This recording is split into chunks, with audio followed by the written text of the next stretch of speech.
আমি থানাত গ'লে আমাৰ কেসবিলাক ৰেজিস্টাৰ নকৰে। এইটো আমি ৰেজিস্টাৰ কৰিব নোৱাৰে, ওপৰৰ পৰা অৰ্ডাৰ আছে। বিপিএফ কৰিলে জেলত যাব লাগে, বিজেপি কৰিলেহে জেলত যাব নালাগে। এইটোতো কি কি কি সৰকাৰ চলি আছে? বিপিএফে আমি প্ৰতিদ্বন্দ্বিতা নকৰিব, প্ৰতিদ্বন্দ্বিতা নকৰিব বিপিএফ। সেইটোতো বিজেপিয়ে উইনাৰ না।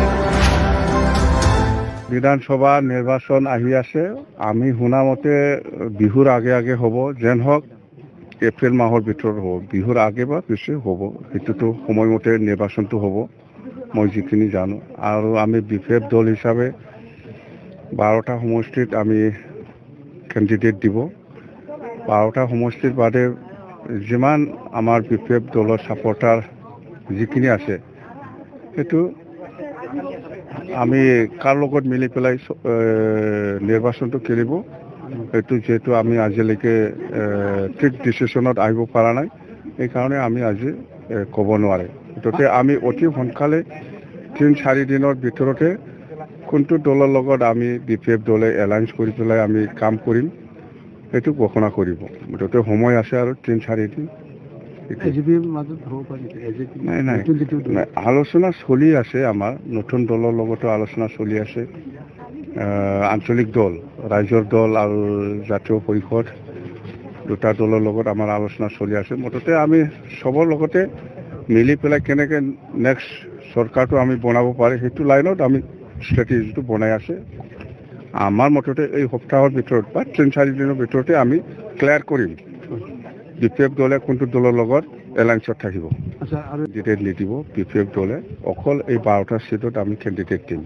আমি আমাৰ বিপিএফ দলৰ MLA সকলে বা মন্ত্ৰীসকলে দিছপুৰত বহুতবাৰ আলোচনা কৰিছে, কিন্তু একো একশ্যন নাই। আৰু সেইদিনা এছেম্বলি সময়তো প্ৰশাসনে যে আমাৰ বিপিএফ দলৰ কৰ্মীসকলৰ ওপৰত যিটো অত্যাচাৰ, সেই অত্যাচাৰৰ বিৰুদ্ধে আমাৰ এছেম্বলিটো কৈছিলোঁ, কিন্তু আজিলৈকে আমি একো একশ্যন লোৱা দেখিবলৈ পোৱা নাই।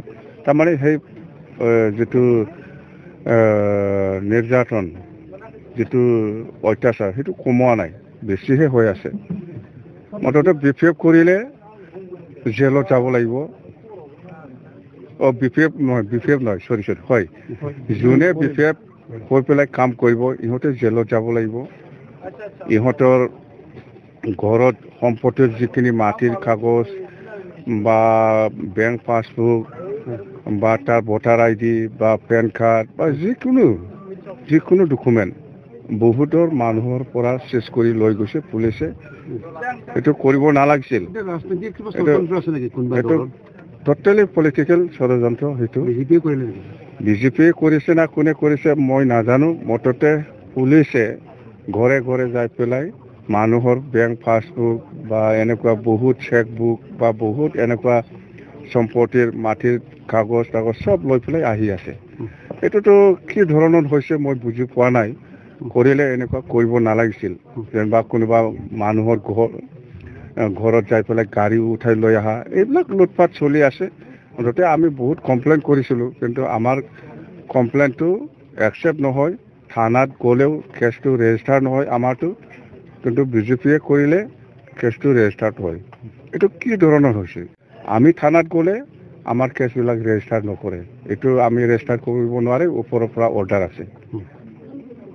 আৰু কোনোবা ঘৰত যাব, গাড়ী উঠাই লৈ আহিব। এইটোতো কি হ'ল?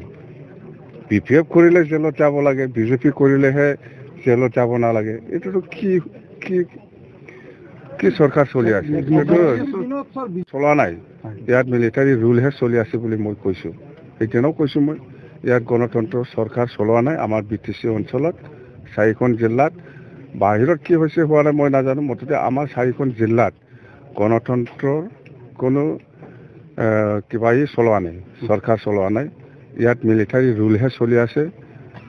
কোনোবা ঘৰত যাব, গাড়ী উঠাই লৈ আহিব, ডাম্পাৰ উঠাই লৈ আহিব, JCB উঠাই লৈ আহিব, সৰু গাড়ী থাকিলেও ইটো উঠাই লৈ আহে। আৰু তাৰ ঘৰত যাই পেলাই মাটিৰ কাগজ, বেংক একাউণ্ট কিবা কিবি এইবিলাক চব উঠাই লৈ আহিছে। বহুতজন মানুহৰ এনেকুৱা কৰি আছে। এইটো আমাৰ কাৰণে খুব দুৰ্ভাগ্যজনক। এইটো যোনে চৰকাৰ চলাই আছে সেইবিলাক চিন্তা কৰিব লাগিব। আঞ্চলিক ৰাজনৈতিক দলৰ আঞ্চলিক হওক নেশ্যনেল হওক মুঠতে ভাল চৰকাৰ আহিব লাগে ৰাজ্যসভাৰ এতিয়া নিৰ্বাচন নাই বিজেপিয়ে আমি প্ৰতিদ্বন্দ্বিতা নকৰিব বিজেপিয়ে সেইটোতো বিজেপিয়ে উইনাৰ না এইটোতো বিজেপিয়ে উইনাৰ খাই কোনে পাৰিব ইয়াত কোনো দলে নোৱাৰে বিধানসভা নিৰ্বাচনৰ পূৰ্বে যদি বিজেপি আকৌ সেইটো আমি পিছত ক'ম আজি সেইটো ক'ব নোৱাৰে মুঠতে আমাৰ মাজত আলোচনা চলি আছে আজিও আছে আলোচনাত বহিবলৈ গৈ আছোঁ মই মুঠতে 3-4 দিনৰ ভিতৰত ক্লিয়াৰ হ'ব ইউপিপিএল দলত কাম কৰিছিলে যোৱা ইলেকশ্যনৰ সময়ত নিৰ্বাচনৰ সময়ত এইবাৰ তেওঁলোকে আমাৰ লগত থাকি পেলাই কাম কৰিবৰ কাৰণে ইউপিপিএলৰ পৰা আমাৰ দলত যোগদান কৰিছে তেনেকৈ মাজে মাজে যোগদান কৰা আছে কাৰ্যসূচী আৰু আজি অন্য দলৰ পৰাও আহিব লাগিছিলে মই তেওঁলোকক আজি নল'লোঁ আজি এই প্ৰগ্ৰামটো নল'লোঁ আৰু বেলেগ দিনাখন মই বেলেগ দিনাখন মানে এই প্ৰগ্ৰামটো কৰিম আজি অকল আপোনাৰ সমষ্টিত নেকি সেইটো মোৰ সমষ্টি হয় অকল মোৰ সমষ্টিৰে কেইজন কৰিলে এইটো 45 জন বুলি কৈছে 45 জন বুলি কৈছে নিৰ্বাচন সমাগত কেনেকৈ আপুনি কেনেকৈ প্ৰচাৰ চলাই আছে কেনেকৈ ভাবি মই এতিয়াও প্ৰচাৰ চলোৱা নাই ৰাইজৰ লগত মই দেখা কৰি আছোঁ তেওঁলোকে আহি আছে তেওঁলোকৰ লগত দেখা কৰি আছোঁ মাজে মাজে গাঁৱত প্ৰগ্ৰাম কৰে তাত মই গৈছোঁ তেনেকৈ প্ৰচাৰ মই কৰা নাই গাঁৱৰ ৰাইজে বিচাৰিলেহে মই তাত যাওঁ এনেকুৱা ধৰণৰ মই কৰি আছোঁ অংকটো এইটো আপোনালোকে গম পায় মইতো গম নাপাওঁ